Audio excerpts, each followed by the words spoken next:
Aujourd'hui, je vais parler de comptabilité, en particulier de la comptabilité des entités à but non lucratif. Le 21 et 22 décembre 2022, le Conseil des ministres de l'OHADA a adopté un référentiel comptable qui s'applique aux entités à but non lucratif. Entendons par entités à but non lucratif les associations et les ordres professionnels, mais aussi les entités créées pour gérer des projets et programmes. Ces entités se retrouvaient depuis plusieurs années à être les parents les plus pauvres dans la mesure où elles n'avaient pas de cadre comptable qui leur était propre. Elles essaient de transposer, d'adapter le CISQUADA à leur réalité, pas sans difficulté néanmoins. On se retrouvait donc à observer des traitements disparates, des états financiers qui ne sont pas homogènes et donc une information comptable et financière qui ne répond pas à la logique de pertinence partagée voulue par le normalisateur OHADA depuis l'avènement du cadre régional, voire le cadre international de normalisation au niveau de l'Afrique subsaharienne.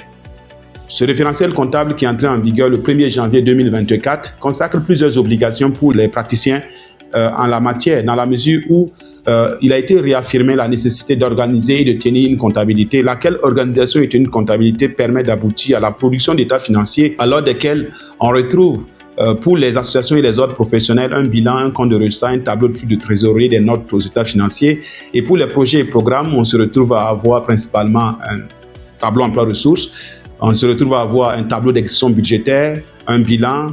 un compte d'exploitation, un tableau de réconciliation de la trésorerie, des notes aux états financiers. Pas que, il a aussi été institué plusieurs autres obligations pour pouvoir renforcer la gouvernance et le contrôle interne au sein de ces différentes entités. Il y a diverses obligations qui sont embarquées dans le cadre du référentiel comptable applicable aux entités à but non lucratif. Les principales obligations, au-delà de l'obligation d'organiser et de tenir une comptabilité inspirée et tirée de l'acte uniforme relatif au droit comptable et à l'information financière, on se retrouve à avoir à l'article 17 l'impérieuse nécessité de mettre en place un registre des donateurs, lequel registre permettant de récapituler l'ensemble des dons, des donations, des legs que l'entité à but non lucratif aurait reçus. Et ce registre doit être coté et paraphé, et au-delà de l'être, tout ce qu'il y a comme dons et donations devrait être répercuté dans ce registre, dans le sens bien évidemment de retrouver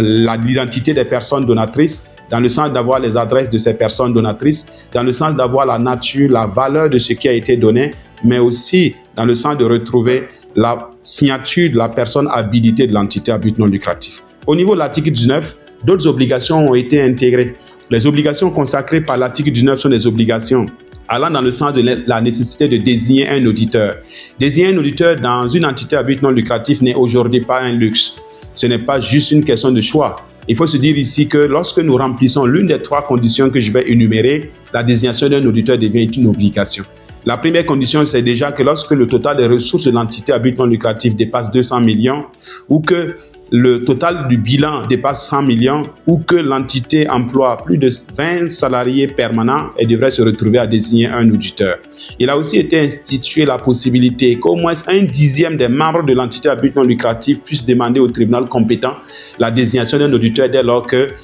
ces membres-là voient la nécessité que l'entité puisse s'en doter pour pouvoir là encore renforcer sa gouvernance.